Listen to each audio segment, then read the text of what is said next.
yang betul-betul harus make action gitu kan. Jadinya ya kalau dia sudah bisa menemukan passionnya lebih awal malah lebih baik ya menurut saya ya Bu. Yes, baik, baik. Sepakat, saya seperti itu. Jadi saya langsung bilang, bagus. Kakak sudah bisa menentukan kalau kakak suka apa, kakak bisa apa, kakak jagonya di mana. Tadi sekali lagi ya, anak sensing itu kebiasaannya main. Jadi saya tuh berpikir, oh kalau sama anak TK berarti dia main. Hari-hari dia main. Kuat nggak dia ngeladenin anak TK? Anak TK kan banyak tuh ya, bisa belasan, bisa puluhan gitu kan. Saya pikir ya kita coba aja gitu. Dan ternyata begitu dia lulus SMA, beneran. Langsung ada kesempatan dia jadi guru TK, dia langsung hari pertama dia datang, saya anterin, karena itu TK-nya teman saya, kepala sekolahnya gitu ya. Saya amati gitu ya, sepanjang proses dia belum mengajar beneran ya, baru berkenalan gitu ya, baru trainee lah gitu ya. Itu dia cepat mengenali, mengidentifikasi, menghafal anak masing-masing anak dengan karakternya. Pulang dari situ, dia bilang gini, kakak mau adopsi Umar. Wah, saya bilang ini sangat berkesan nih berarti anak muridnya gitu ya. Tapi kan nggak mungkin anak saya tuh umurnya 17 tahun, jadi dia masuk masuk SD-nya kecepetan, umur 5 tahun dia udah SD. Jadi lulus sekolah dia umurnya baru 17 tahun. Terus saya sempat khawatir juga ntar saya kena kena pasal itu ya, pasal apa namanya mempekerjakan anak. Sempat khawatir gitu. Tapi ya karena dia happy gitu ya. Dan kemudian dia main dengan gendong-gendong, dengan muter-muterin anak gitu ya. Saya bilang, ih gak ada capeknya ini anak ya dari jam setengah 7 sampai pulang itu lepas zuhur. Besoknya itu dari rumah, sekolahannya itu dari rumah ke TK-nya itu 6 kilo. Besoknya dia naik sepeda dari rumah ke sekolah. Karena dia baru 17 tahun dan belum dia sudah punya KTP tapi belum punya SIM. Jadi saya bilang saya nggak mau beliin dia sepeda motor. Akhirnya dia naik sepeda setiap hari sampai hari ini. Kebayang nggak? Habis energi ya saya pikir ya. Anak-anak sensing ini ternyata dia masih ada kesempatan kalau lagi libur itu masih tuh main sama teman-temannya. Pergi jogging lah di UI, di mana? Di Senayan atau di Bekasi gitu ya. Terus dia nonton-nonton konser. Terus kadang-kadang dia ada acara apa namanya tuh cosplay, macam-macam deh. Jadi saya bilang, wah ini anak energinya belum habis ya, udah biarin aja. Nanti kalau udah capek dia tidur sendiri kan. Gitu. Nah, jadi kalau kita dari kecil sih sebenarnya kalau kita udah mengidentifikasi dari kecil, kita jadi nggak sakit hati nih ngasuh anak gitu Kak. Jadi kakak-kakak yang lain mungkin kalau yang belum dites itu saya sarankan, saya rekomendasikan kepake banget buat misalnya kalau saya sekarang lagi belajar mengajar gitu kepake buat saya apa namanya mengoptimalkan potensi saya untuk aktivitas sehari-hari gitu, termasuk di dalam pekerjaan. Kalau anak-anak sekarang itu banyak yang dari TK, dari PAUD, ada yang klien saya itu ada yang dari 3 tahun minta dites. Ini besok hari Senin dia minta dijelasin tuh. Termasuk juga anak-anak yang ABK, anak berkebutuhan khusus. Kadang-kadang ya didiagnosis ABK, tapi sebenarnya kan salah treatment aja dari orang tua kan. Ketika di treatment dengan tepat, akhirnya anak-anak itu bisa mendekati normal ketika diuji gitu, diuji oleh psikolog gitu. Jadi ya itu mungkin jangan-jangan bukan anaknya yang salah tapi kita orang tua yang salah gitu. Jadi kalau ada di TK misalnya anaknya udah dites terus orang tuanya nggak dites, saya bilang ini kita mau mengendalikan orang sementara kita nggak tahu diri kita sendiri. Jangan-jangan kita nggak bisa mengendalikan diri kita sendiri gitu. Kira-kira begitu ya, eh, kakak. Jadi sekali lagi nanti kalau ada yang udah tes, tolong kasih tahu ke saya supaya saya bisa menyesuaikan cara belajarnya apa saya dan cara mengajar saya gitu ya, supaya teman-teman bisa lebih oke lagi, lebih bagus lagi nangkepnya. Oke, nah kemudian kita ini em, belajarnya media. Bentar, saya off kamera ya kak, biar lebih lebih ini ya, lebih kuat jaringannya nih. Saya agak hilang-hilang tadi. Bentar, saya buka em, rencana pembelajaran semester. Mohon maaf ya karena belum ada yang confirm ke saya, jadi saya belum share nih. RPS Media.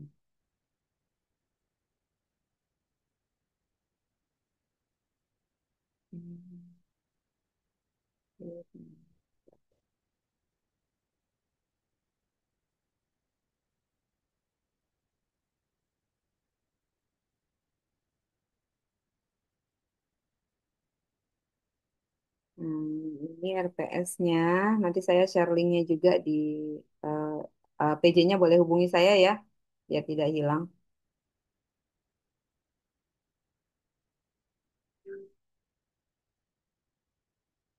Nah, ini tadi RPS-nya. Jadi teman-teman masih bisa memberikan masukan untuk materi-materi yang akan kita bahas nanti. Kira-kira ini yang kita bahas nih ya, dari konsep teknologi media promosi kesehatan, atau kalau sekarang namanya ganti ya, jadi media komunikasi dalam promosi kesehatan ya, pengembangan dan pemanfaatan media komunikasi dalam promosi kesehatan. Oke, jadi nanti fokusnya ke media komunikasi. Jadi tujuannya untuk komunikasi dalam program promosi kesehatan gitu ya. Dari konsepnya, kemudian konsep penelitian dan pengembangan media, pembelajaran dan promosi kesehatan atau komunikasi kesehatan. Kemudian nanti diharapkan teman-teman sampai membuat rencana, kemudian tahapan penelitian pengembangan media, kemudian tahapan pengembangan media itu sendiri, kemudian ragam media cetak untuk promosi kesehatan, kemudian yang berbasis kearifan lokal ya, teknologi tepat guna, kemudian audiovisual, kemudian elektronik lainnya, kemudian berikutnya juga termasuk sosial media, sampai ke pengembangan media promosi atau komunikasi kesehatan dan komunikasi massa. Hmm, Ini paling gampang emang apa namanya sosial media ya. Ini ada beberapa buku ya referensi. Nanti teman-teman ini usulan aja. Kalau teman-teman ada yang lain boleh ditambahkan referensinya. Jadi saya bebaskan teman-teman boleh ambil referensi dari mana saja sebagai bahan diskusi. Nah, ini untuk topik per sesinya. Sesi satu dan 2 kita jelaskan, kita bahas tentang konsep media dan promosi kesehatan, kemudian penelitian dan pengembangan media pembelajaran. Cuma saya belum sempat bikin materinya ya, jadi kita diskusi dulu. Nanti saya susulkan. Insya Allah nanti malam saya kirimkan ya. Nah, untuk sesi yang berikutnya kita diskusi-diskusi tentang rencana pengembangan sampai terakhir nanti teman-teman bikin media. Nah, kita nanti diskusikan. Teman-teman mau bikin medianya apa? Mau seragam atau teman-teman boleh pilih itu nanti kita diskusikan. Terakhir ada UAS. Ini masih belum saya ubah nih yang kuning-kuning. Baik, kira-kira itu RPS-nya. Kemudian, nah, saya akan kasih lihat juga tentang teman-teman ada yang pernah jadi blogger atau sekarang masih jadi blogger, suka nulis-nulis. Kalau ada yang nulis-nulis, ada Zaman siapa? zaman kuliah. Siapa Kak? Nah, dulu pernah Oh dulu. dulu pembuangan blogspot, habis Oh oh, iya itu iya. udah gak pernah bikin lagi. Sejak mulai Oh rame sosmed lebih banyak bisa. oh nggak dilanjutin lagi ya. Oh, tapi masih aktif kelihatannya ya kalau kayak gitu kan kalau nggak sepanjang nggak ditutup dia nggak ini ya nggak hilang ya. Saya sih udah mau akunnya lupa kan ganti nama gitu. Oh Edit lagi. ganti Dulu sih pernah device. sempat bikin blogspot. Ya ganti Iya. device jadi hilang ya. Wah sayang sayang. Yang lain, nah kalau yang sosial media gimana? Teman-teman pada aktif nggak di sosial medianya?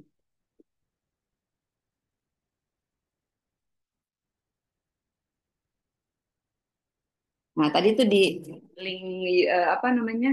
Link YouTube saya ada sosial media saya tuh. Nanti kita bisa temenan ya. Kadang-kadang itu saya nggak pakai sosial media juga buat penugasan dan ujian bahkan.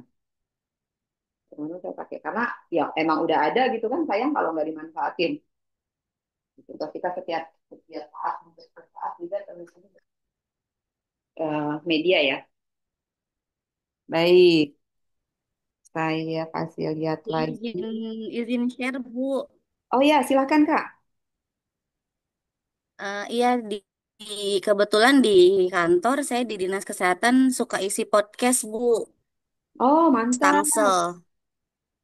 Mantap, mantap. Boleh di-share-share nanti ya. Jadi setiap hari Kamis, ya Ibu. Bisa bikin project nih kelas ini. Gantian ngisi podcast Dinkes ya, anggota kelas kita ya. Dijadwalin. Gimana Kak? Wah, dengan senang hati. Ayo Oh, teman-teman asik. dibimbing sama Ibu. Ayo, ayo. Keren tuh, keren. Ya, podcastnya nggak usah lama-lama ya. 15 menit, 20 menit itu udah cukup kok. Iya, betul. Apa Kami biasa kelamaan? di kantor 15 menit, Bu. 15 menit. Karena kalau kelamaan sekarang durasinya Gen Z itu rada kurang Oh, males, agak males gitu ya, Bu. Kalau ya. baca yang lama-lama, Kelamaan, jadi kita iya. paling Betul. lama 15 menit sih biasanya. Betul. Sip. Nah, tuh tinggal pilih. Nanti kita bikin list topiknya untuk jadi artis di sosial medianya Dinas Kesehatan. Atau di puskesmas mungkin yang lain kalau ada ya. Ntar kita gantian. Iya, kebetulan kan di sini ada dari puskesmas kabupaten kota lain ya. Kita bisa kolaborasi jadinya mungkin gitu ya, Bu. Ya, siap. Ayo. Jadi kita bisa apa namanya tag-tag kita bikin kolaboratif apa namanya join gitu ya, join pakai beberapa Ya. akun gitu ya. Ada streaming nanti mungkin kalau Pak mau pakai IG atau apa namanya tuh TikTok ya, TokTok kalau ada sosial media yang lain. Oke, nah udah siap nih. Nanti ada usulan untuk penugasannya kita mau bikin apa. Kemudian kita balik ke sini. Nah, ini contohnya kalau yang saya bikin ini saya baru bikin 15 Maret. Jadi berapa bulan tuh? Maret, April, Mei, Juni, Juli, Agustus, September, sekarang Oktober ya. 6,5 bulan. Ternyata saya udah bikin lebih dari 260 artikel. Banyak banget ya. Apa aja saya tulis tuh. Dari yang curhat-curhatan, kalau ada yang nanya-nanya ke saya, pergi apa namanya jalan-jalan, pergi pengabdian, ada rapat, ada riset, apa aja tuh saya tulis. Oh, mahasiswa sidang tesis, ini yang tesisnya topiknya sama nih, apa HIV semua tuh. Nah, ini riset hitan perempuan. Ya, kadang-kadang ngisi juga materi-materi di apa namanya di radio. Kalau di kita di Aisyah tuh rutin tiap Jumat dapat jadwal untuk ngisi radio dakta. Jadi saya kalau biasanya kalau pejabat yang berwenangnya udah lagi pada sibuk, saya jadi bemper tuh jaga-jaga.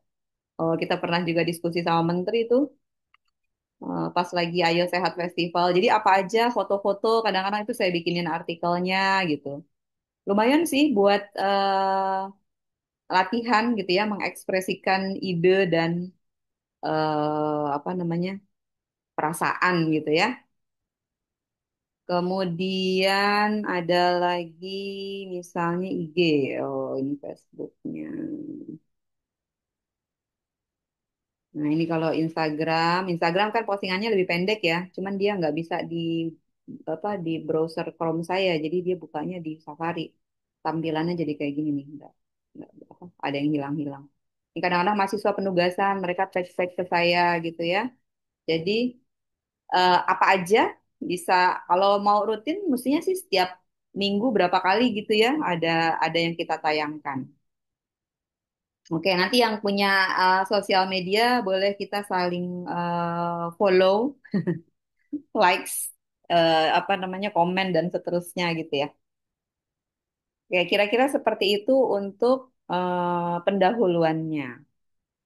Nah, sekarang kita diskusi tentang eh medianya, konsep medianya itu. Kalau menurut teman-teman seperti apa? Media itu apa?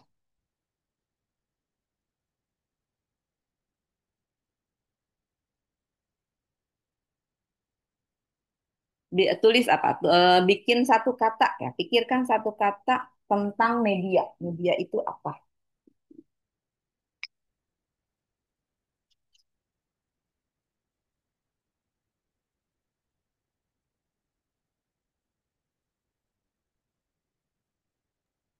Ayo, ada yang mau Sarana komunikasi. wadah, sarana komunikasi, wadah gitu ya, wadah untuk eh berkomunikasi gitu ya. Oke. Perantara, Bu. Perantara, oke. Ada lagi yang lain?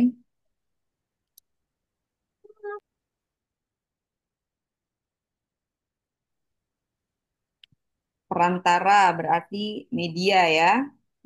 Media itu kalau banyak, kalau satu namanya medium gitu ya. Oke, apalagi Kak Herningrum tadi mau eh, open mic? Open mic apa sih istilahnya? Unmute Intinya ya. mendapatkan informasi, ya ujung-ujungnya informasi sih Bu, mendapatkan. Intinya informasi ya, oke. Untuk mendapatkan informasi baik atau pesan mungkin gitu ya. Iya Bu. Oke. Ada lagi?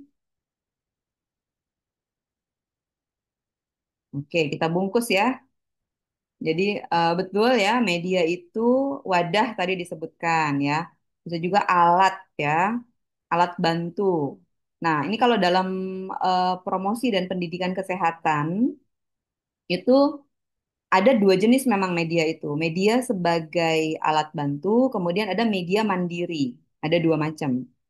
Nah, media sebagai alat bantu berarti dia tetap memerlukan orang untuk apa resourcesnya gitu. Jadi media itu sebagai alat untuk yang memungkinkan gitu ya untuk orang itu bisa lebih luas, lebih cepat atau lebih dalam menyampaikan pesan-pesannya gitu.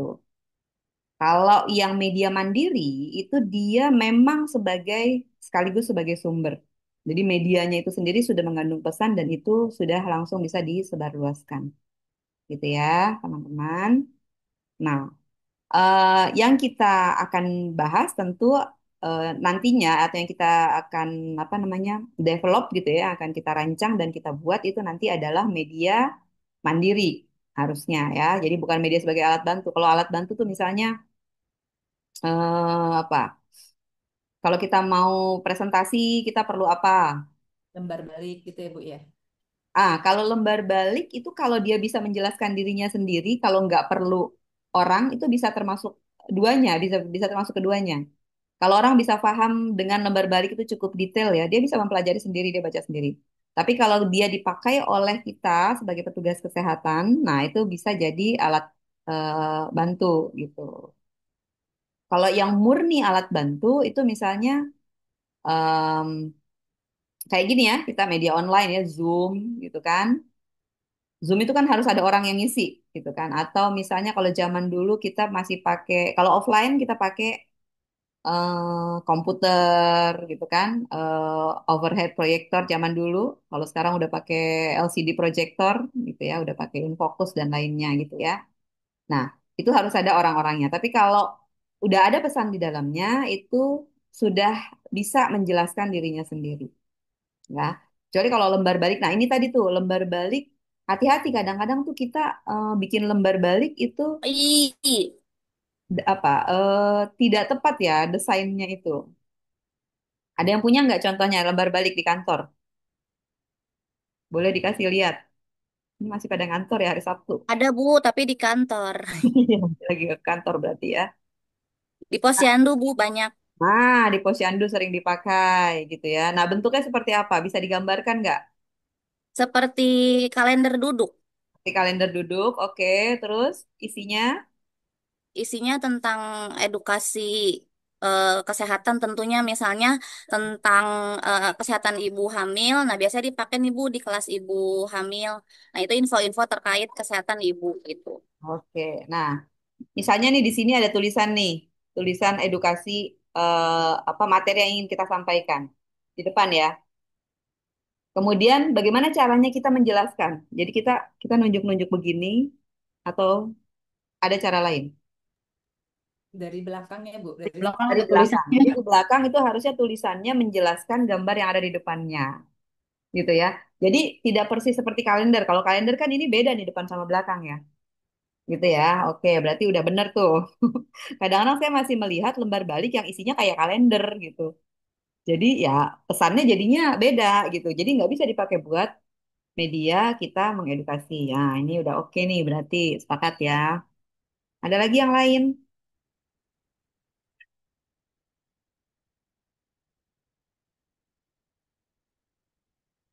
Ada apa lagi media di Puskesmas? Kalau yang ditayangkan itu kan TV biasanya ada ya? Ah, Kak April, Ada poster, ada flyer, ada TV. poster, flyer, eh, TV. mm. Poster, flyer, kalau dia cetak berarti dia masuk media cetak, gitu ya. Kalau sekarang ya, sudah ada versi elektronik, ya kan? ya IG, Ibu. IG, oke. Jadi dia bisa ditayangkan di media sosialnya gitu ya. Jadi didesain satu kali, kemudian lalu disebarkan gitu ya. Disebarkan. Kebetulan memang kalau kami kebetulan di Puskesmas di Kota Tangerang tuh memang sarana utamanya hampir rata-rata ke IG. Jadi dari Dinas Kesehatan sendiri memang untuk yang paling kita gunakan media media digitalnya itu adalah IG, Bu. Seperti itu. Di itu nggak, Yang dievaluasi nggak? Oh ini apa namanya? Apa ada istilahnya itu engagementnya itu peningkatannya gitu ada ya? sebenarnya sih lebih diawasi saja sih, Bu, karena kan itu langsung di tag ke wali kota, ke Ah, semua-semuanya. Jadi biar biar apa namanya satu info kalau seandainya ini jadi kelihatan. Jadi aktivitas yang kita share itu ya jadi hati-hati ya. Kemarin kebetulan saya juga kan saya di puskesmas, kebetulan juga kami dapat apa namanya waktunya diperiksa sama ombudsman ya. ah, Jadi sama ombudsman itu mereka benar-benar memperhatikan media digital ya. Ternyata gitu kan ya. ya, Jadi semua lebih ke pelayanan publik kan karena memang ada aturan pelayanan publik ya. mm, Jadi ternyata yang salah satu membuat penilaian itu adalah di media digitalnya itu. mm, Sehingga mintanya adalah apa kejelasan daripada informasi ya. Dari mulai pendaftaran terusnya alurnya bukan itu ya. iya, jadi bukan hanya untuk media edukasi dalam artian penyuluhan. Ya, ya. Ternyata memang supaya ketika hadir em, apa pengunjung itu sudah Cari siap pelayanan. gitu. Mm. Jadi nggak ada ketinggalan ini, ketinggalan itu, terus suruh balik lagi dan lain-lain seperti Ah, itu. kasihan, ya, ya, betul, betul. Iya. Dan memang kalau di kami ada Promkop sendiri ya, jadi bagian dari Pemda itu yang khusus untuk bagian promosi Hmm. promosi digitalnya, sehingga semuanya itu jadi ke bridging. Kebetulan kalau makanya kalau ada komplain Bu, komplain pelayanan dan lain itu bisa masuk. Kami juga punya Tangerang Live yang ya pokoknya seperti banyak yang memata-matai kalau sekarang. Jadi kita diawasi full gitu ya. Kalau buat kami, jadi kami lebih lebih apa ya, jadi lebih terbiasa untuk berhati-hati ketika menyebarkan informasi Ya, ya. seperti itu. Baik. Ada pengalaman nggak? Misalnya, oh pernah nih dapat apa namanya laporan kurang bagus, terus kita jadi dievaluasi dan itu merepotkan sekali gitu. Pernah kejadian? Kalau alhamdulillah sih kalau puskesmas saya paling jelek itu ya Google Review dapat 1 bintangnya Bu. Oh, Gara-gara ternyata menurut kebetulan kemarin itu kita libur bersama waktu itu. Tapi kan biasa sekarang kan kalau libur bersama bisa mendadak ya. Jadi eh, Google-nya kosong. membaca buka, Google-nya membaca buka, kaminya tutup dengan apa surat edaran dan padahal surat edaran itu sudah kita kita Informasikan. broadcast lewat IG gitu ya. Maksudnya kita tampilkan gitu bahwa kami tidak ada pelayanan gitu kan. Tapi Pastinya. mungkin karena pihak swasta juga masuk Iya, sehingga si Google ini itu masih kendala sih. Saya juga koordinasi sih sama sama kebetulan kemarin nanya, ini Google ini sebenarnya bisa kita kondak atau enggak gitu ya. Tapi kalau kata menurut Pak Camat bisa diklaim aja pemiliknya gitu kan. iya, Tapi iya. ternyata sampai sekarang masih nggak bisa juga nih, masih bingung juga. Nah itu jadi komplainnya adalah kok tutup gitu padahal di situ buka gitu. Jadi di ininya kebetulan itu hari apa ya? Hari kerja memang dan swasta memang masuk, tapi kaminya yang libur gitu kan. Nah, itu dapat deh tuh bintang saat tulisannya nggak enak banget deh gitu loh. Oh, Ya reviewnya gitulah jelek lah. seperti itu. Nah, itu yang apa namanya? Iya, jadi apa namanya? Ya saya bilang tadi karena saya berpengalaman dengan ombudsman gitu, jadi kan agak agak memperhatikan gitu. Ternyata juga saya baru tahu bahwa media ini jadi salah satu penilaian yang luar biasa ya. Dan dari situlah, jadi kita nggak bisa bohong gitu loh Bu. Maksudnya kita bilang ngerasa kita bagus Ya, pelayanan, baik, ya. ternyata itu jejak digitalnya bicaranya apakah sesuai atau Ada. tidak seperti itu. Iya, seperti itu Ibu. Oke. Saya juga pernah tuh mengalami yang seperti itu. Itu kejadiannya di TK tempat anak saya bekerja. Gimana ya? Saya sampai bikin artikel tuh waktu itu. Jadi TK-nya itu di Google-nya ditulisnya closed, closed permanen. Wah, itu memang waktu itu ini ya apa curhat lagi tuh teman saya tuh yang jadi kepala sekolahnya itu curhat terus saya bikin artikelnya, terus saya infokan ke grup-grup gitu kan karena itu TK-nya Aisyah. Jadi saya minta tolong ke orang-orang supaya diklaim bahwa TK itu tuh aktif gitu. Kalau ini sebaliknya sama seperti tadi sih ya. Gitu. Jadi ada orang yang memang adminnya itu entah kenapa kemudian tiba-tiba dia berubah jadi karena gonta-ganti admin ya. Oh, gimana itu ceritanya lupa. Nah, sama seperti kita menulis artikel di sini di Kompasiana, itu dia ada otomatis kalau misalnya dianggap tidak layak gitu ya, misalnya sensitif atau provokatif atau apa, itu dia nggak tayangkan.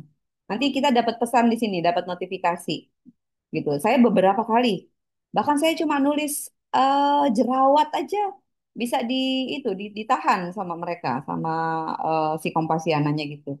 Tapi kita bisa mengajukan banding, tapi kemudian saya nggak mengajukan banding, dia tayang sendiri sih setelah dicek lagi ternyata oh aman, gitu.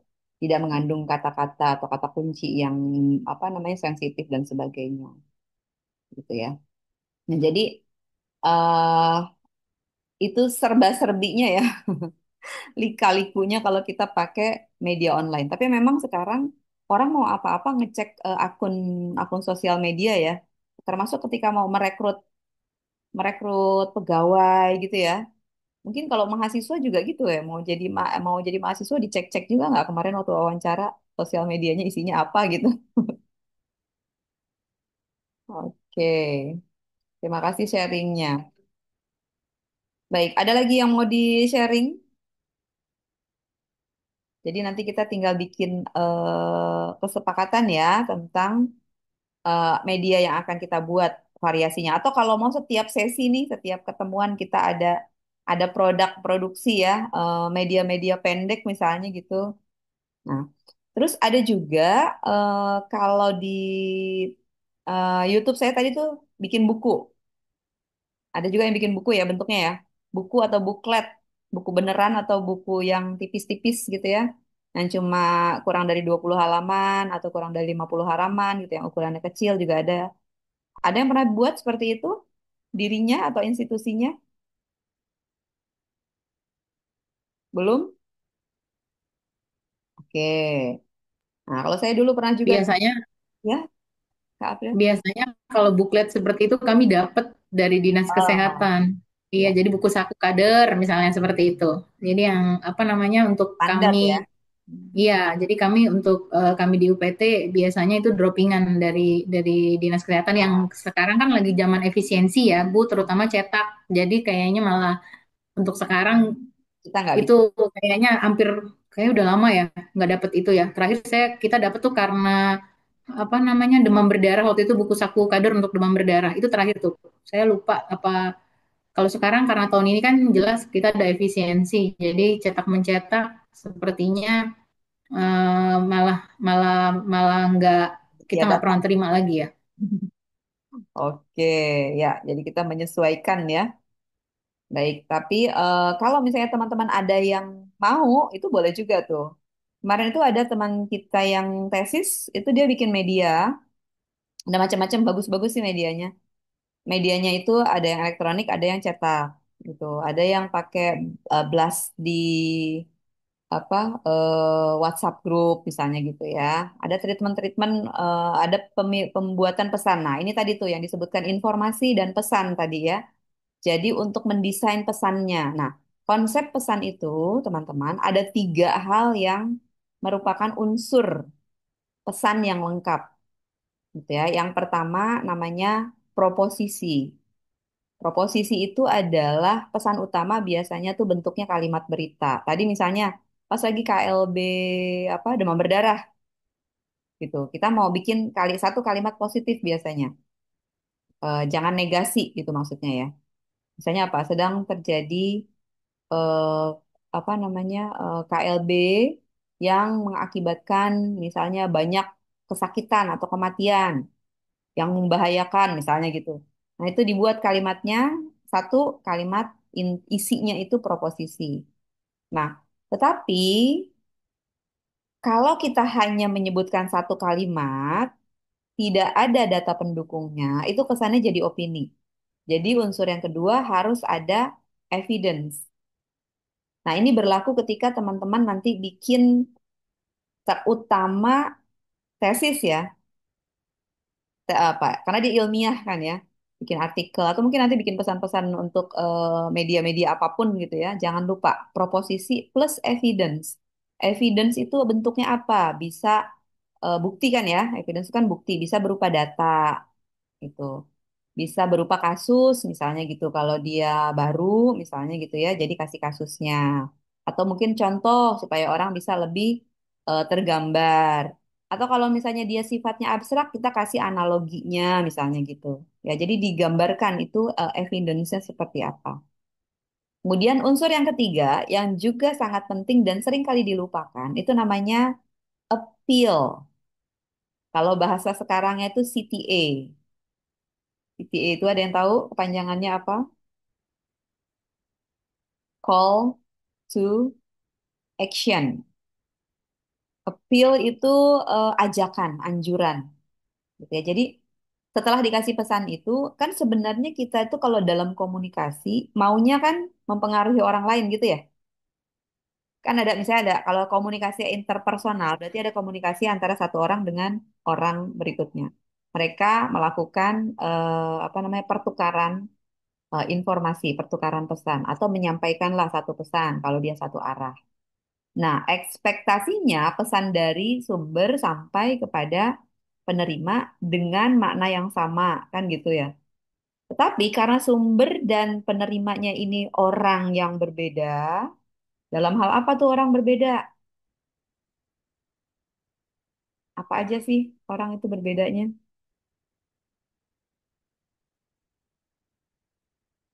Dari sisi apa, misalnya? Faktor-faktor apa yang bisa berbeda dari orang-orang ini?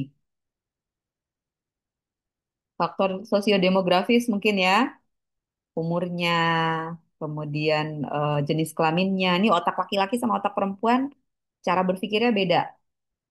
Kayak tadi kita ngomongin Steven juga, cara berpikir orang sensing, thinking, intuiting, feeling, insting itu beda banget. Jadi pesannya tuh harus berbeda gitu. Orang yang tadi tuh yang berat di evidence itu orang thinking, dia akan sangat analytical. Tadi saya baca postingan di thread tentang seorang apa namanya tenaga kesehatan yang kedatangan klien usianya 16 tahun, 16 tahun hamil gitu.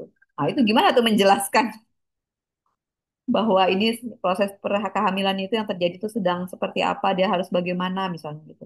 Ada lagi postingan satu lagi kasus di SD, anak-anak SD atau baru ya SD apa namanya kelas rendah, masih kelas 1 SD, si A cerita bahwa orang tuanya bertengkar di rumah, kemudian papanya mengusir mamanya karena mamanya selingkuh. Terus temennya nanya, emang selingkuh itu apa? Terus nanya ke gurunya gitu coba. Nah, itu bagaimana menjelaskannya. Jadi perbedaan umur gitu ya, kita perbedaan cara berpikir gitu kan orang-orang jadi berbeda. Nah, ekspektasinya kan kita nih pesannya sampai kepada penerima sesuai dengan persepsi dari si pemberi atau sumber pesan. Gitu ya. Jadi makanya pesan itu harus mengandung tiga unsur tadi minimal. Proposisi, kemudian evidence, kemudian appeal atau call to action-nya. Jadi kalau orang udah baca-baca artikel, oh datanya ini, oh iya ya bahaya, terus harus ngapain gitu. Nah harus jelas sih ngapainnya itu apa, ajakannya apa, perilaku yang harus diubah atau yang dibangun itu apa misalnya. Nah itu kira-kira untuk pesannya ya. Nah sekarang kita bergeser ke pengembangan pesan tadi ya. Konsep dasar untuk pengembangan pesan dan pengembangan media. Mungkin kalau pesan oke lah, tadi kita anggap udah cukup tergambar ya. Kalau teman-teman ingin ada yang ditanyakan boleh atau ketemu kasus boleh sambil didiskusikan ya Kak ya. Silakan saya disela. Kalau nggak ada yang jelas saya ngomong terus soalnya. Nah, kalau untuk pengembangan media sebenarnya itu ada prosedurnya nih Kak. Nah, makanya tadi saya tanya tuh Kakak tuh pengalamannya seperti apa ketika mengembangkan media. Pastinya kita harus merancang dulu ya dari awal dan tidak tiba-tiba merancang juga. Sebelum kita merancang itu kita melakukan riset dulu. Ini maunya tuh tentang apa? Harus ada dasarnya. Sama seperti kita melakukan riset. Kalau medianya itu untuk pembelajaran atau edukasi, kita pastikan tentukan tujuan pembelajarannya apa. Kita inginkan misalnya perubahannya di level apa? Pengetahuan saja, atau mungkin masalahnya di orang itu udah tahu, tapi dia tidak punya sikap yang positif. Berarti kita harus menyentuh emosinya supaya orang itu mau. Atau dia sudah tahu, dia mau, tapi nggak ada fasilitas, nggak ada dukungan, misalnya gitu. Jadi kita harus bikin eh, yang sifatnya lebih teknis, misalnya gitu. Jadi apa namanya variabel yang lebih psikomotor dan enablingnya, skillnya, misalnya gitu. Jadi perubahan di level mana itu harus kita identifikasi dulu supaya kita bisa capai targetnya itu nanti. Gitu ya. Nanti pada tahap-tahapan berikutnya ya pesannya disesuaikan. Tadi tuh dicek sasarannya siapa, karakteristiknya seperti apa, berapa banyak gitu ya. Kalau dalam komunikasi itu ada tingkatannya juga kan ya. Oke, saya tanya lagi nih sekarang. Komunikasi, berarti tadi kita belum bahas. Coba bikin lagi satu kata tentang komunikasi itu apa, Kak?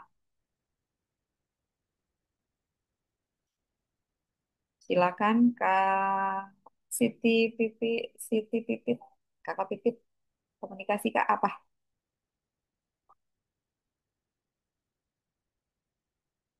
Masih belum terdengar. Komunikasi ada ada Ibu. Komunikasi pertukaran informasi mungkin. Pertukaran informasi. Oke, berarti kalau pertukaran informasi itu berarti harus dua orang minimal gitu ya, menurut Kak Pipit. Oh iya, tapi kadang komunikasi bisa satu arah ya Bu. Bisa satu arah, tapi tetap dua orang kalau satu arah dari orang satu ke orang berikutnya kan? Ya, oke. Kalau yang lain bagaimana? Apakah komunikasi harus dua arah? Harus dua minimal dua orang. Bisa juga satu orang Hmm? kalau komunikasinya tuh dia menyampaikan ide atau gagasan gitu Bu. Oke, dia menyampaikan saja, mengekspresikan saja gitu. Iya Bu. Tapi eh, apa boleh kepada orang lain atau cuma mengekspresikan tanpa ada audiensnya gitu bisa nggak? Komunikasi bukan itu? Maaf Bu, putus-putus. Oh putus-putus, bentar. Saya off dulu videonya supaya jelas cek ya. Jadi kalau orang eh, berkomunikasi, apakah itu dianggap komunikasi? Kalau dia mengekspresikan perasaannya, tapi nggak ada orang lain, nggak ada audiensnya, itu komunikasi bukan?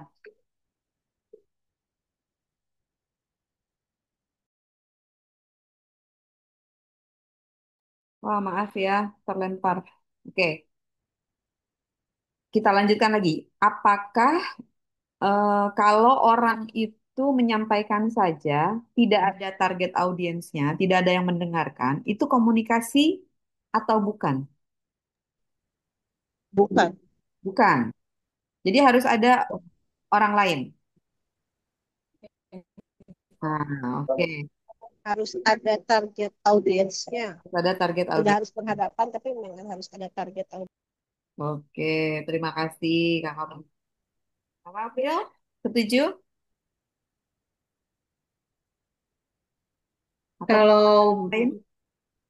kadang eh, kita bisa apa namanya apa namanya menginikan diri kita sendiri gitu, Oke, itu juga menurut saya juga komunikasi ya. Kadang baik. Mm-mm. apa namanya ya kita ya ini benar nggak ya? Kadang kan kita mikir sendiri gitu. Itu juga rasanya buat saya sih itu komunikasi ya. Ya, betul sekali Kakak April. Itu namanya komunikasi intrapersonal. Pernah dengar?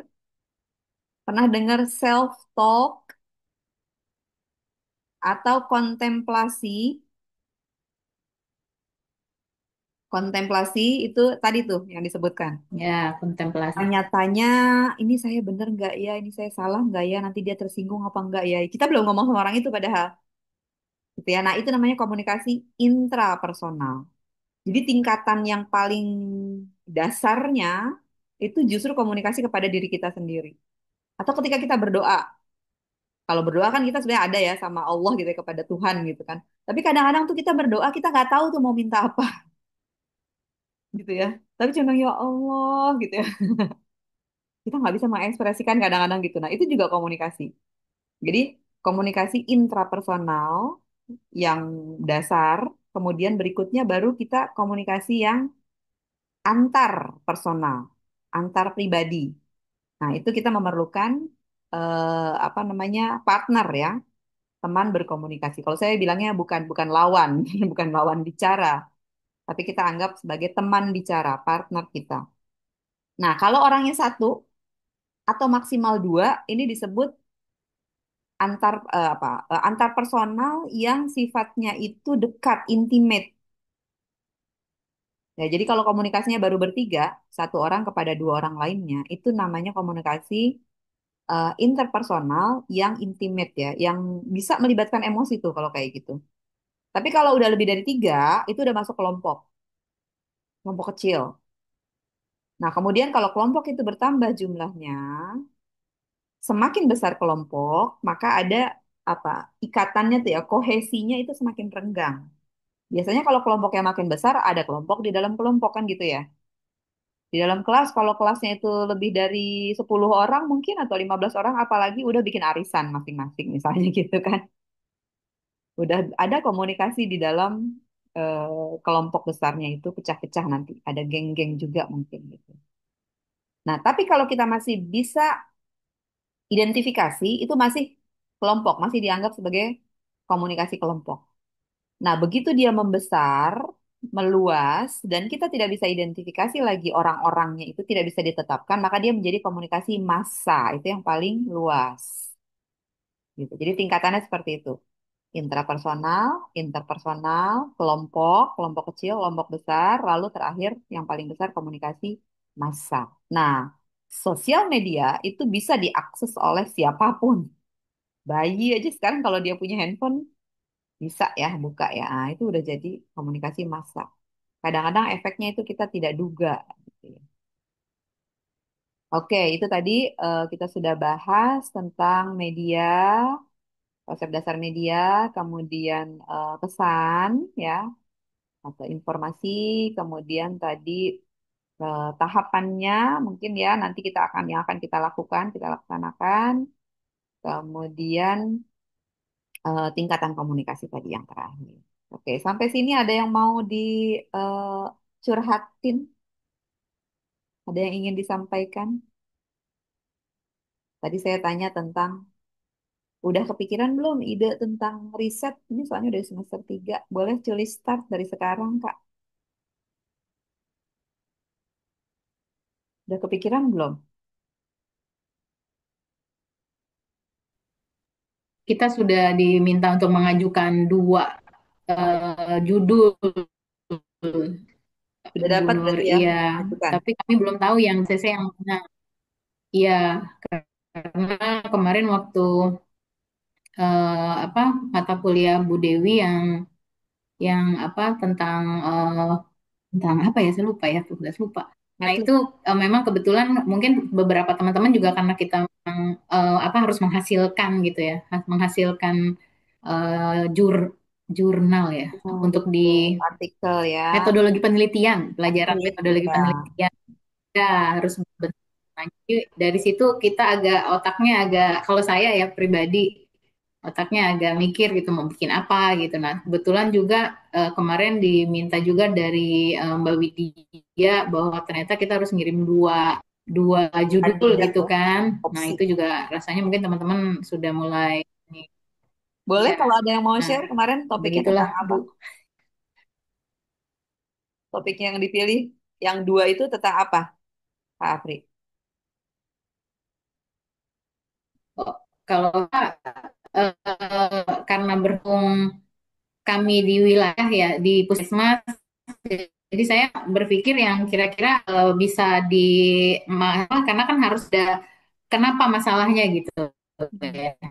Jadi masalah kalau di ya kebetulan capaian dari IFA yang tidak sampai Gimana? tahun-tahun ini tidak tercapai-capai juga. Sama yang satu lagi kebetulan kita juga lagi apa namanya untuk program prioritas nasional yang stunting kan sekarang lari ke untuk mencari lebih di hulunya ya. Jadi makanya banyak bumil kek. Jadi saya dua objek Bu, kalau untuk saya. Jadi di yang ini yang IFA sama di eh, kek bumil Nilai. kek, tapi lebih di perilaku. Saya determinan determinan yang mengapa apa namanya untuk IFA dan kenapa.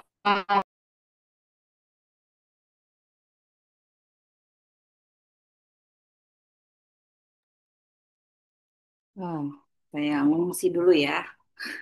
Kehilangan sinyal lagi. Oke. Jadi ada dua opsi tentang IVA dan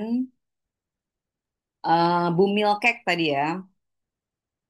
Baik. Iya, Kalau teman-teman sudah punya topik seperti itu, tinggal diperdalam nih, mana nih yang lebih, udah benar tadi ya, berangkatnya dari permasalahan yang kita hadapi dulu.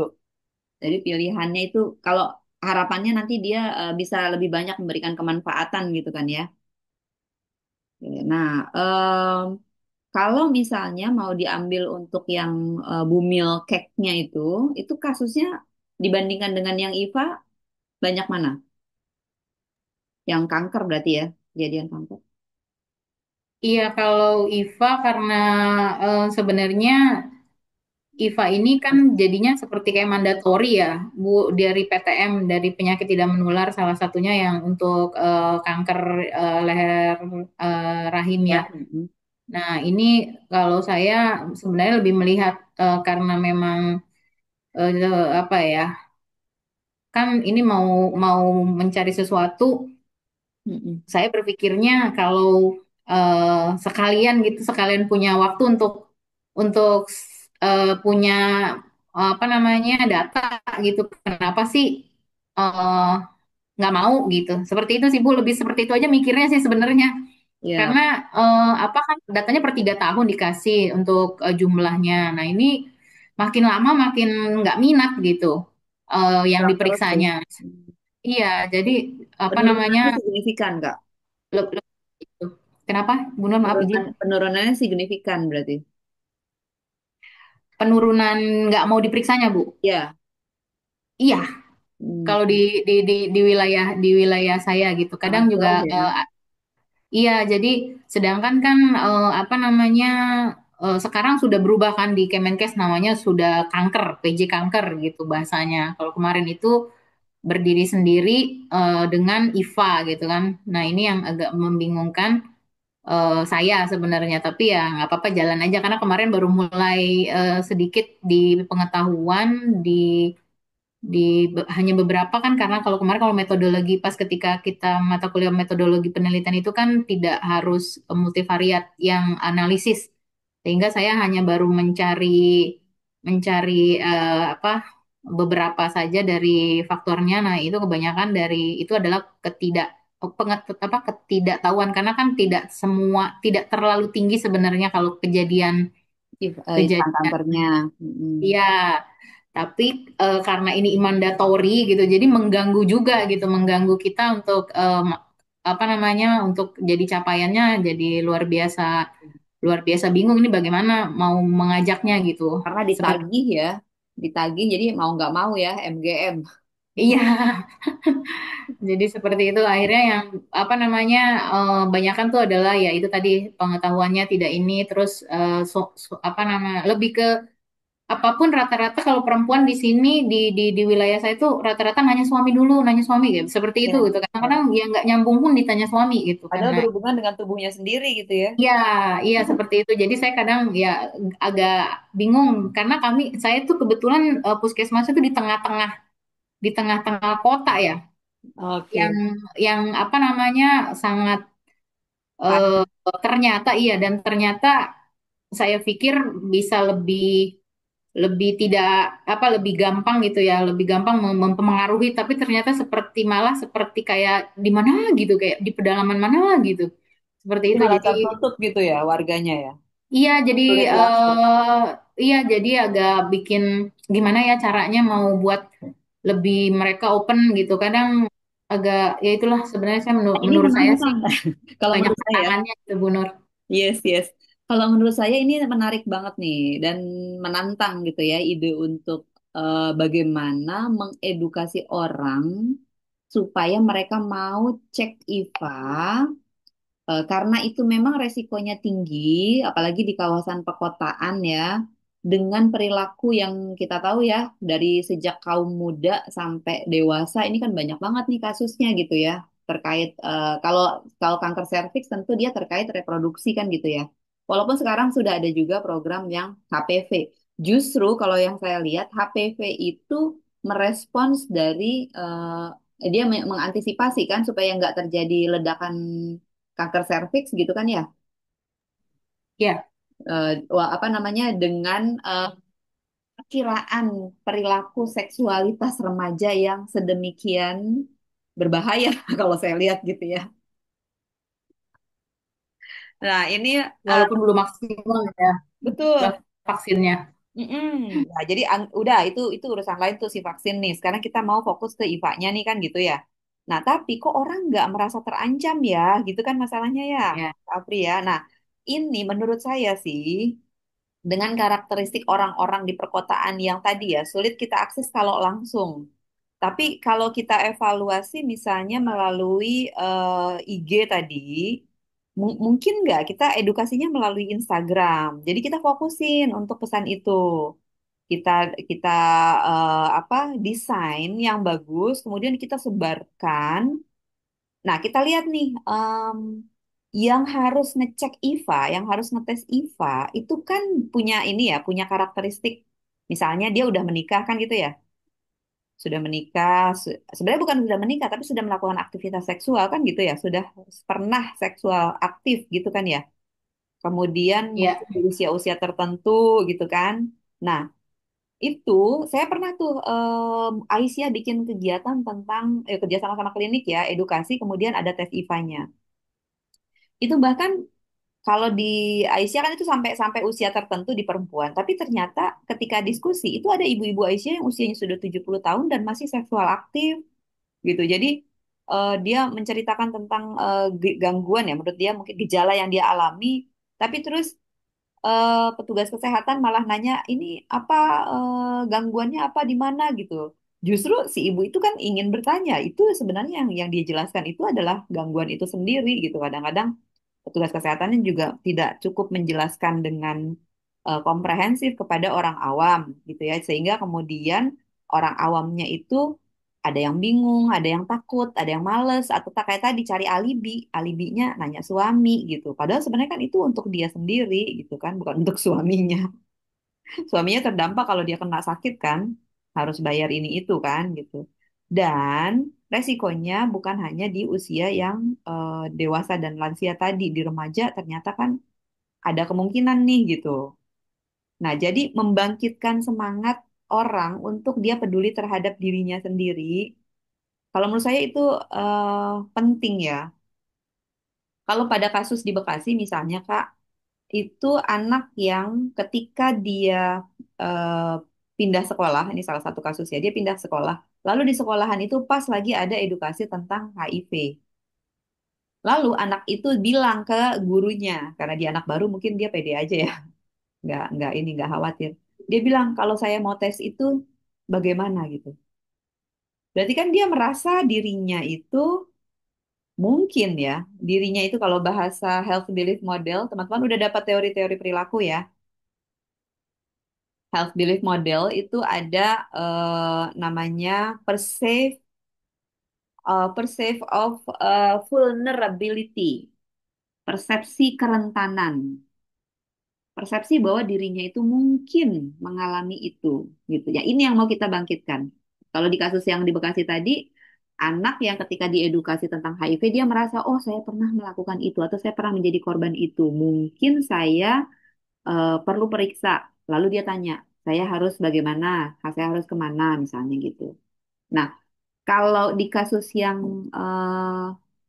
IVA tadi, tes IVA tadi, orang berarti belum merasa bahwa dirinya itu terancam gitu kan ya.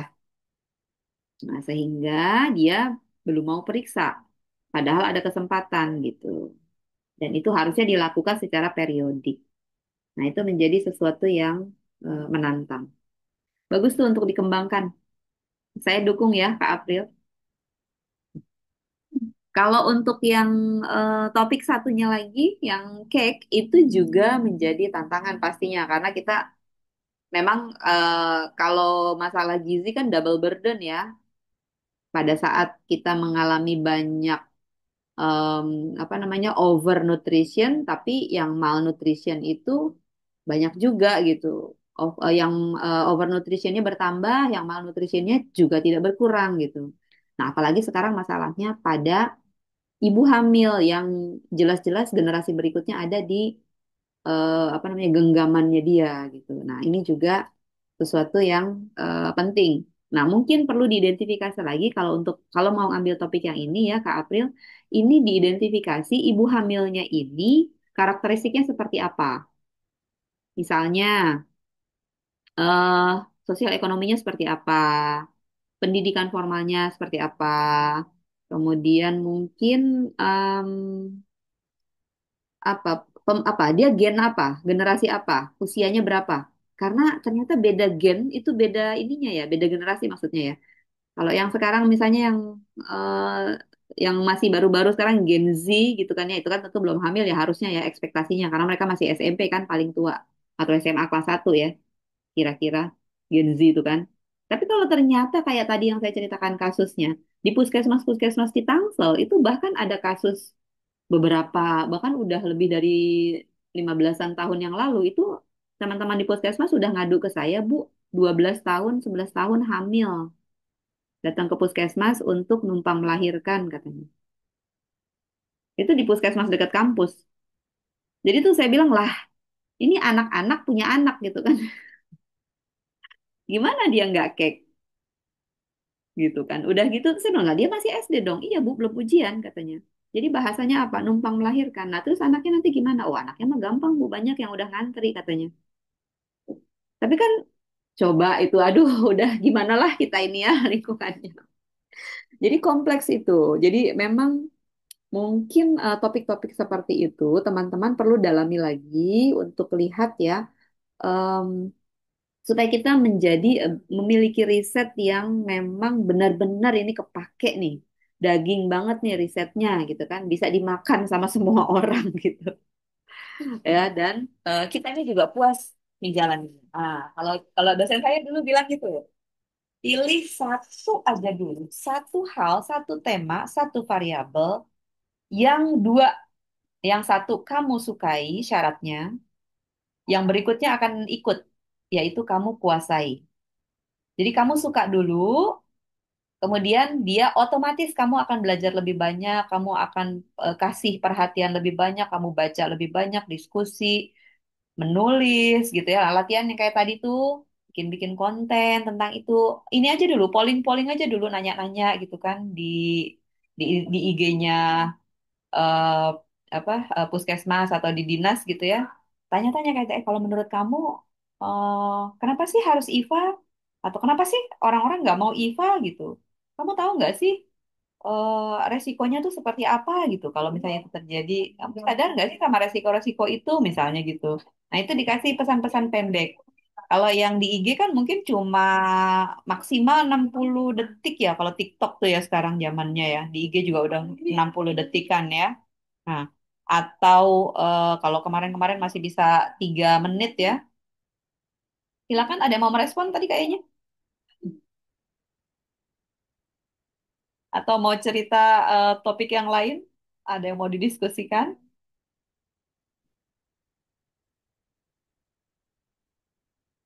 Kak Apri, oke. Iya, Bu Nur, saya memang sekarang ini, kemarin saya lebih ini lagi, sempat juga saya ini kan juga sih, saya laporkan juga. Hmm. Catin banyak yang sudah hamil. Kami kekurangan ibu hamil, cari ibu hamil. Tapi ternyata pas ketika Ketemu. Catin ini kan sekarang calon pengantin ini kan kami harus harus lakukan untuk pemeriksaan karena terkait dengan stunting karena kan persiapan untuk menjadi ibu sehingga diharapkan tidak anemia, tidak ada penyakit-penyakit yang bisa kita harus kita intervensi dulu sebelum hamil begitu kan. Kita sekarang arahnya ke hulu. Nah, ini ternyata banyak yang tiba-tiba kita cek Toto lagi hamil padahal calon pengantin gitu bahasanya. Nah, artinya kan ada masalah nih di di wilayah sebenarnya ya. Nah, itu saya sampaikan ketika forum konsultasi publik kebetulan memang mengundang RT RW juga. Saya bilang ya ini masalah masalah sosial ya. Saya bilang ini norma udah kemana ya kita nggak tahu. Saya sih sebagai sebagai yang punya tanggung jawab di bidang kesehatan mungkin lebih ke ini loh realitanya di kami gitu. Nah, kami berharap ada apa namanya unsur di mana lebih apa bisa gitu ya. Karena logika bodohnya saya kayak tadi anak-anak hamil, dia aja masih anak gitu, hamilnya saja sudah stres Mm-mm. pasti. Pasti. Belum mikirin bayinya nih, gitu kan? Belum mikirin mau apa gitu kan? Ditambah lagi mungkin nanti makin berat lagi, makin berat lagi. Nah, mungkin juga dia berpikir dia unwanted child kan sebenarnya Ya, unwanted. kan. Nah, jadi kebayang nih, kebayang. Kalaupun kita omong, kadang kita ngomong kan, tapi dia dalam posisi dia juga lagi stres. Kamu Betul. kok bisa begini? Kita kayak blaming gitu kan, kayak nyalain seolah-olah gitu kan. Jadi udah keluarganya juga udah kita juga jadi bingung nih. Aduh, ini kita kok berhadapan sama yang seperti ini gitu kan. Dan ini bukan bukan satu, terus lagi gitu. Saya dalam arti, aduh, apa sih yang bisa di apa namanya lakuin karena kami kan posisinya sekarang berharapnya itu adalah lebih dari bahwa ini di bidang kesehatan loh, tapi ada bidang lain, ada bidang pendidikan, ada bidang yang lain gitu. Nah, ini kita kolaborasinya dari mana untuk posisi seperti ini. Makanya kalau ketika ada pertemuan sama stakeholder-stakeholder lain gitu, saya selalu bilang koordinasi ya, koordinasi karena kalau memang ini kita request mau di request apa nih sama teman-teman dari linsek yang lain gitu. Mau apa, dok penyuluhan misalnya gitu. Oh ya udah, apa gitu. Jadi saya minta targeting itu. Kebetulan juga sekarang ILP kan jalannya di kunjungan sehat ya, Bu. Jadi kunjungan sehat ini kan bisa memprofiling kondisi kondisi masyarakat kan. Misalnya banyak yang merokok, berarti targetingnya di situ mau penyuluhan ya penyuluhan rokok, ngapain nyuluhin yang lain gitu kan. Betul. Yang seperti itu. Jadi saya minta minta minta apa namanya sekarang jangan capek untuk turun tapi nggak ada hasil gitu kan.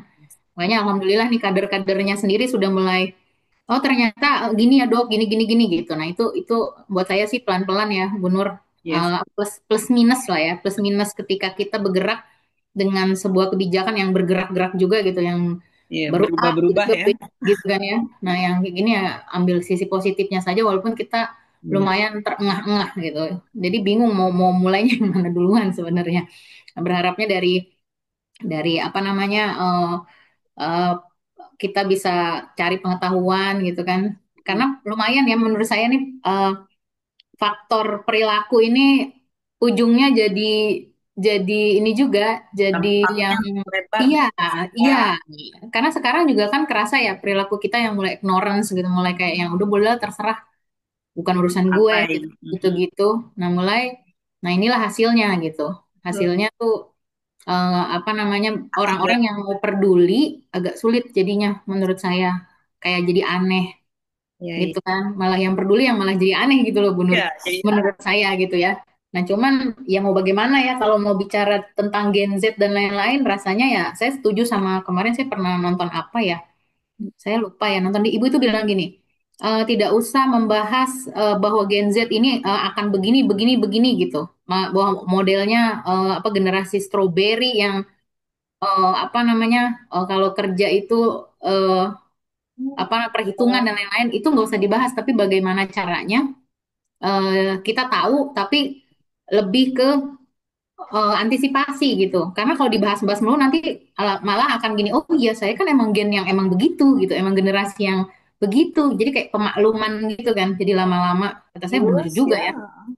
komunikasi yang seperti apa yang harus dibangun sebenarnya bagaimana membuat membuat apa namanya generasi yang jelas kayaknya realitanya seperti ini tapi jangan jangan hanya terus jadi obrolan aja gitu. Oh iya, Wak, jadi seperti pemakluman gitu ya.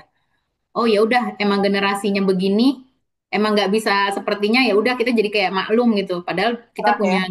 generasi yang sebelumnya gitu yang lebih tangguh dan lain-lain gitu ya. Saya juga termasuk yang loh, karena punya anak yang udah mulai besar kan sama sama Bu Nur gitu ya.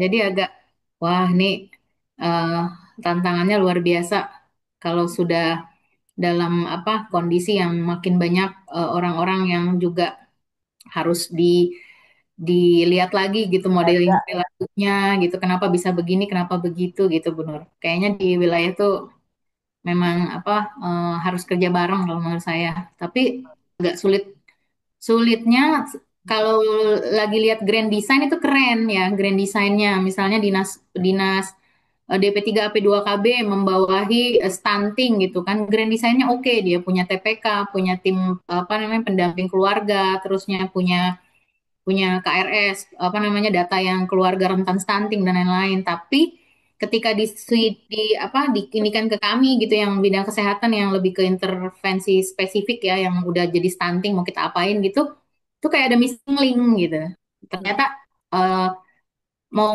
cross check barengnya ini kayaknya emang harus ada lagi jembatan berikutnya nah ini kayaknya kita learning by doing gitu kalau menurut saya sih. Ya, ya, betul. Jadi tadi itu yang terakhir disebutkan untuk kita keroyok ya. Hmm, Memang semuanya tuh harus ikut turun tangan ya. Teman-teman tuh kalau di UMJ misalnya ada kita kan ada nih organisasi mahasiswa, ada dosen. Nah, dosen tuh wajib melakukan apa namanya penelitian dan pengabdian. Itu kasih tahu tuh ke dosennya, Bu. Mbak ini Bapak misalnya mau ngapain gitu di wilayah kerja saya bilang. Terus kita ada organisasi profesi. Promkes itu ada PPPKMI, ada PPKMI Banten, Tangsel misalnya gitu. Tangsel ada nggak ya? Tangerang kayaknya yang udah ada. Tangsel kayaknya belum tuh. Kalau yang IAKMI misalnya lebih luas lagi itu kan ada juga.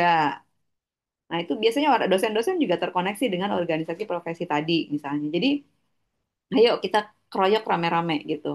Nah kemudian tadi saya setuju juga tentang kita nggak bisa lihat terus kita kasih excuse dia karakternya kayak gitu terus ya udah pasrah. Enggak.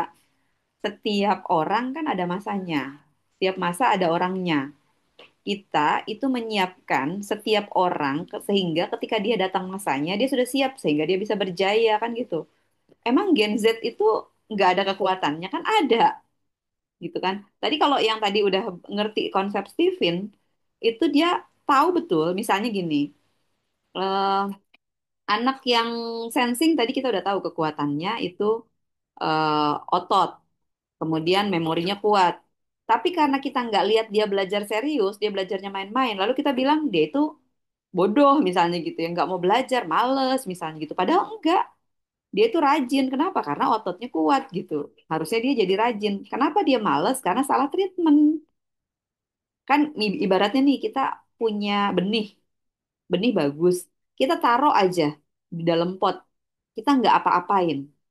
Yakin nggak dia tumbuh bagus? Nggak. Kenapa? Harus diapain? Padahal ini benihnya bagus loh, benih mahal.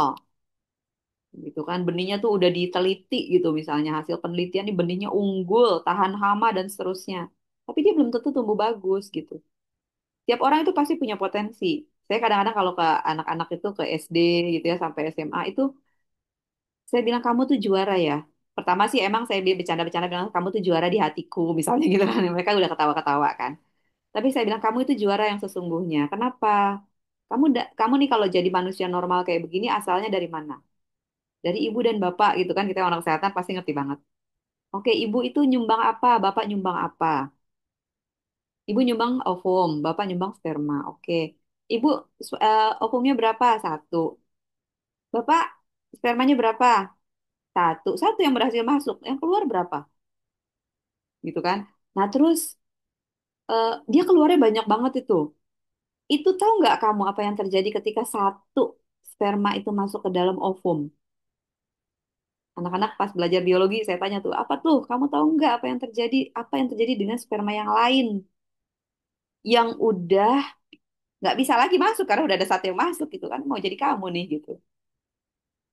eh, Banyak macam-macam lah dia jawab tuh. Terus saya bilang gini, kalau bahasa saya itu mereka menyedekahkan dirinya. Jadi dia nggak mati sia-sia si sperma-sperma itu tidak menghancurkan dirinya for nothing gitu kan.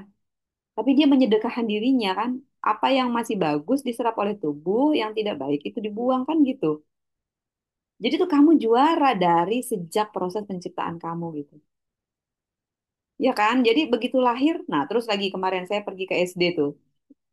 SD kelas 4 5 6. Terus gurunya bilang, ini bu nggak menghargai guru kalau lagi ngomong nggak serius gitu kan. Kalau lagi belajar tuh nggak serius katanya. Karena memang ada anak yang modelnya kayak gitu main-main kan.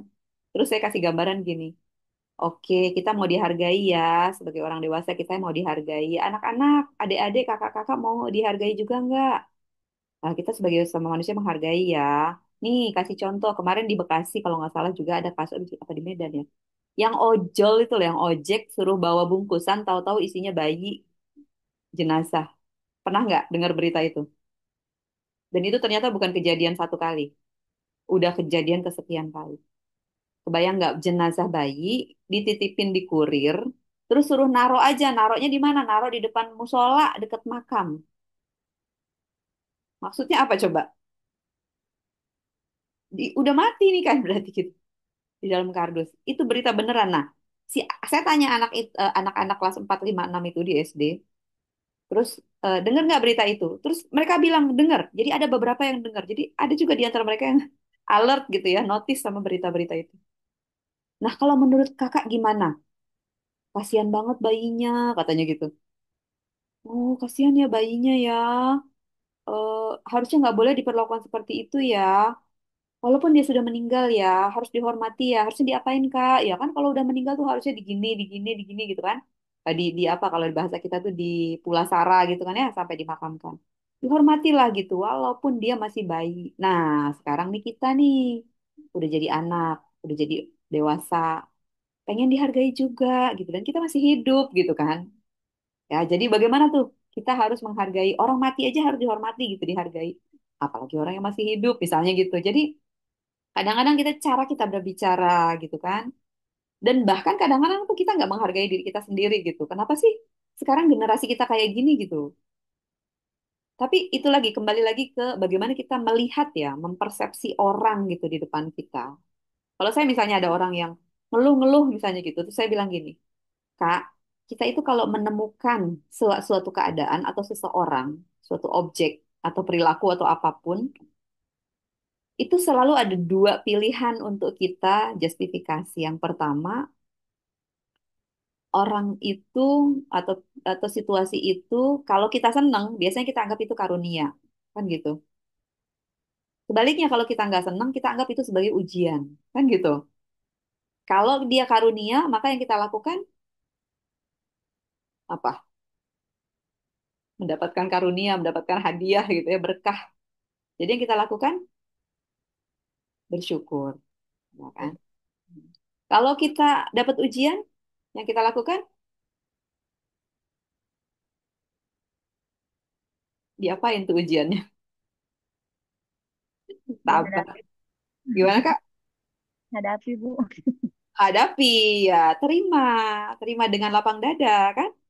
Jangan dihajar, jangan di apa, dilawan. Kalau kita nggak bisa melawan, nggak bisa. Terima aja, ikhlasin.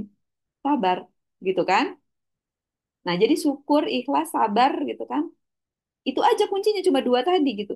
Cuma masalahnya, kadang-kadang persepsi antara karunia dan ujian, syukur dan sabar itu kan suka beda. Misalnya gini, misalnya ada seseorang terus mau dia punya target saya, mau menikah kayak tadi kan ya, mau menikah di usia sekian.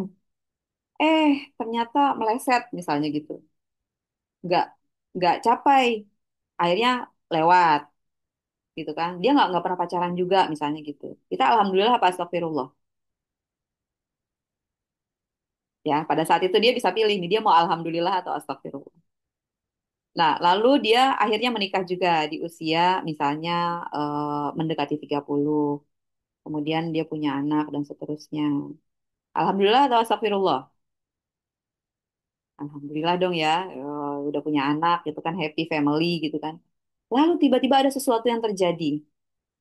Sesuatu yang terjadi kayak tadi misalnya lah kasus anak-anak SD tadi dia cerita, oh terjadi kayak begini, terjadi perpisahan dan seterusnya. Lalu eh alhamdulillah atau astagfirullah?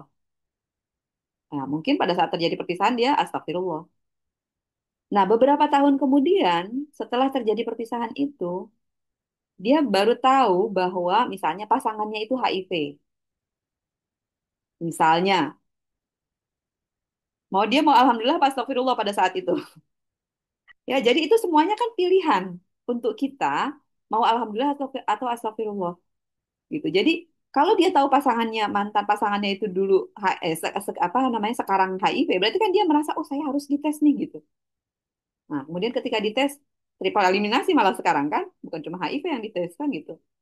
Oh, alhamdulillah non reaktif misalnya gitu. Ah, berarti kan dia terjaga dari jadi perpisahan itu menjaga dia dari terinfeksi misalnya gitu loh. Jadi selalu ada situasi yang kita itu tinggal memilih nih kita mau alhamdulillah atau astagfirullah gitu. Nah, sekarang situasinya seperti ini. Generasi yang kita hadapi seperti ini, karakteristiknya seperti ini, permasalahannya seperti ini. Kalau dia sudah ada di depan dalam tanda petik bencana tadi ya, di ambang bencana, apa yang bisa kita lakukan gitu kan? Kita bisa diskusikan. Kalau mereka masih bisa diarahkan, apa yang harus kita kasih tahu misalnya gitu. Nah, ini yang menjadi subjek riset dari teman-teman supaya dia nanti pada akhirnya memberikan kemanfaatan yang paling besar buat masyarakat kita. Dan boleh kolaboratif. Ini mumpung belum skripsi, belum belum tesis. Kalau tesis kan kesannya sendirian gitu ya. Nah, ini kita curi start dari sekarang biar bisa kolaborasi gitu, Kak. Oke, ada lagi yang mau dicurhatin? Sudah cukup sementara ya sesi pertamanya. Mudah-mudahan terinspirasi ya setelah ini mau ngapain. Nah, nanti jangan lupa cek-cek Edlink ya. Saya akan kasih tugas-tugas di Edlinknya. Mungkin tugas-tugas kecil, tapi akan banyak tugas. Jadi tolong dicek-cek. Baiklah, kakak semua, terima kasih ya atas diskusi yang menarik. Mudah-mudahan besok-besok lebih menarik lagi. Mohon maaf kalau ada yang kurang berkenan ya. Sampai ketemu pekan depan. Assalamualaikum warahmatullahi wabarakatuh. Waalaikumsalam warahmatullahi wabarakatuh. Terima kasih Bu Nur.